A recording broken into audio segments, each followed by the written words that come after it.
I'm 3 mimosas in, it's a warm Saturday, and I look up, and this large tattooed man is walking toward me with extreme purpose. And the exact exchange went something like this. Hey, you're Mike Rowe. Yeah, I am. He said, I just want to tell you I really enjoy Dirty Jobs and the work on your foundation. Well, thanks very much. I appreciate that. You local? Yeah, I live here in town. Huh, what do you do? I play in a local band. Oh, that's nice. What kind of music? Rock and roll. Huh, what do you call yourselves? Metallica.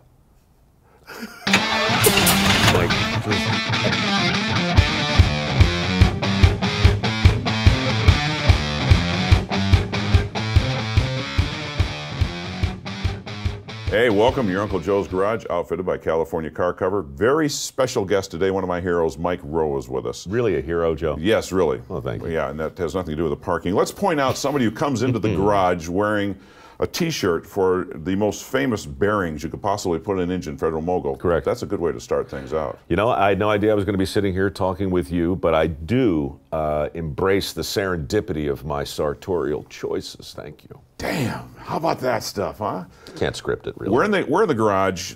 Traditional first question, what was your first car? My first car. And it doesn't have to go real lengthy if it's as painful as it appears it may have been. It was a Honda Civic. Oh, well, that's very nice.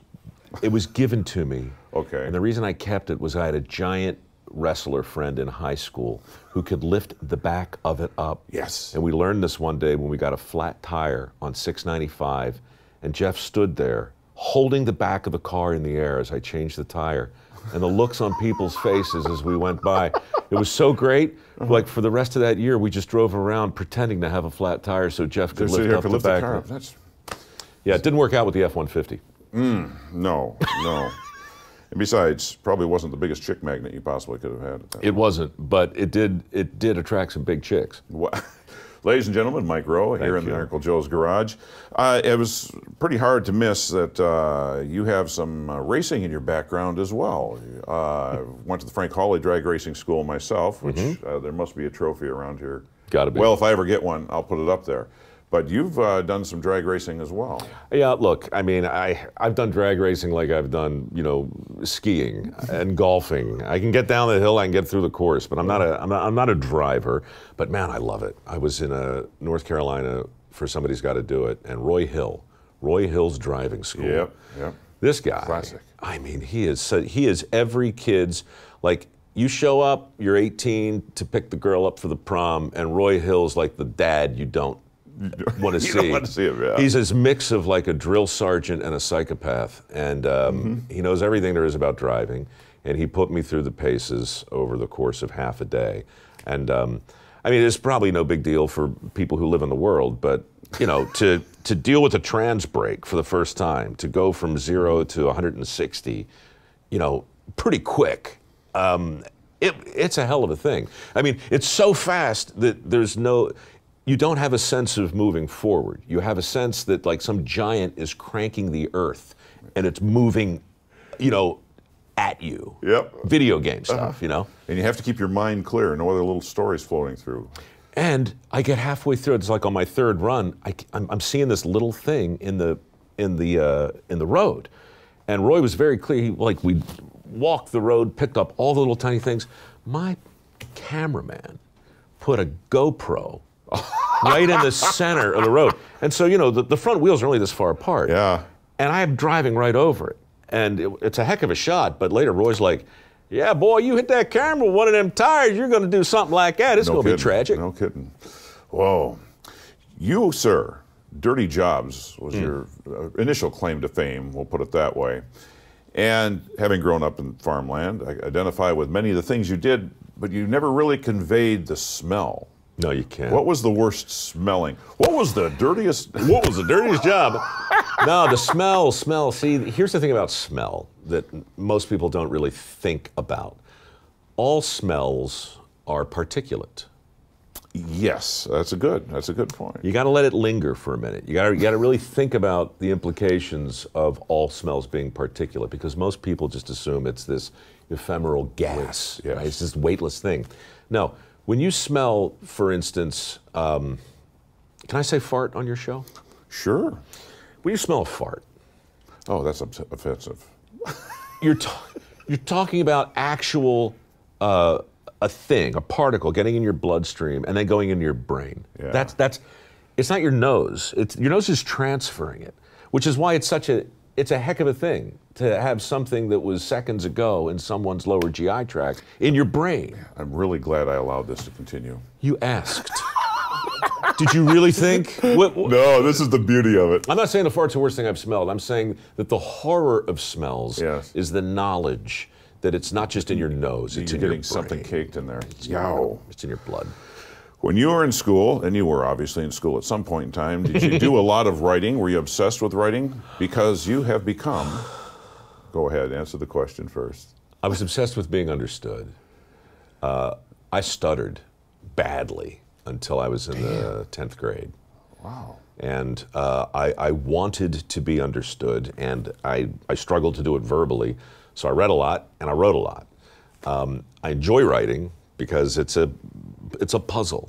You know, it's Mark Twain or somebody interesting had a great quote about the idea of saying, I'm sorry my note to you was so long. If I had more time, I would have been briefer. Yes. Saying what you mean to say as economically as possible. Well, you've become a master at writing. Thanks. And Paul Harvey's name comes up. The new podcast is The Way I Heard It. It is. It is beautiful. Thanks. Not only for the bass guitar, which I assume you played in the beginning. Of course. Okay. But also the way you set up the stories, the way it goes, and I just absolutely love it. I think you're better than Paul Harvey was. Of course, you've had a little practice. Oh, that's some high cotton. Look, Paul Harvey understood terrestrial radio better than I think maybe better than anybody. I think so. Just intuitively.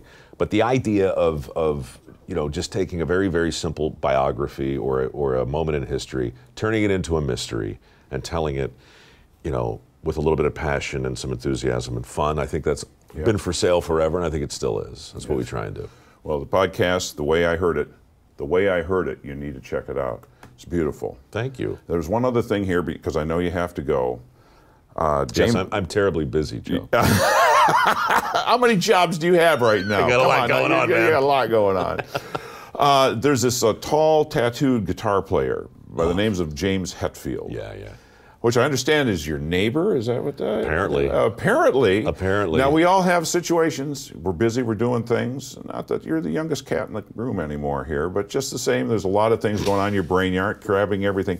But when a large, what did you call it? A large tattooed man came up to you to say hello? Large tattooed man in dark wraparound sunglasses approached me recently in an outdoor cafe. I was dining al fresco in the company of my dog, the aforementioned terrier nightmare Schmuck. Yes, that's. And I'm 3 mimosas in. It's a warm Saturday, and I look up, and this large tattooed man is walking toward me with extreme purpose. He's coming right at me. Right at you. And he points at me and he says, "You're Mike Rowe." And I said, "Yeah." And wait, did he say, "Yeah, you're Mike Rowe"? He was the most normal, self-effacing. I just figured he was a construction worker who had seen the show and wanted to say hello. And that's how that's how he presented himself. And the exact exchange went something like this. "Hey, you're Mike Rowe." "Yeah, I am." He said, "I just want to tell you I really enjoy Dirty Jobs and the work on your foundation." "Well, thanks very much. I appreciate that. You local?" "Yeah, I live here in town." "Huh, what do you do?" "I play in a local band." "Oh, that's nice. What kind of music?" "Rock and roll." "Huh, what do you call yourselves?" "Metallica." I'm like, Jesus. And now, I'm like, oh no, the mimosas. And meanwhile, the dog has gone completely bananas. Just, so my dog's trying to kill this nice man. I have just realized I'm talking to the guy from Metallica, and my mind is racing. Now, I grew up on Metallica. Wow. I can talk about Metallica ad nauseum. I know. And I had just learned the day earlier that Lars Ulrich had moved into the neighborhood. Mm-hmm. So now I know this isn't Lars Ulrich, but I can't help myself. I'm like, "Metallica, yeah, you're Lars Ulrich." And he says, "No, I'm James Hetfield." I'm like, "Right." Now, his niece is with him, a beautiful 15-year-old girl called Sophia from Argentina. And all I can think of now is this rock star, this living legend, has gone out of his way to say a nice thing to me. Yeah. His niece is with this guy and probably wondering, why in the world does the man who owns the dog who wants to kill my uncle have no idea who he is? So I wrote about it on the Facebooks, and now 22 million people and half the Metallica fans are telling me exactly how stupid I am. And they're not wrong. But now you have a friend for life. He's been utterly gracious, and I'll tell you, in all seriousness, I will never forget. If James Hetfield can look me in the eye in the wake of the aforementioned humiliation and describe himself as a guy in a local band, it's enough to make me wonder, what's going on with Kanye? Ladies and gentlemen, Mike Rowe. What's going on with the Beebs, man? Come on, a little humility and grace, people. Oh, my God. Thank you so much for being in here. Anytime.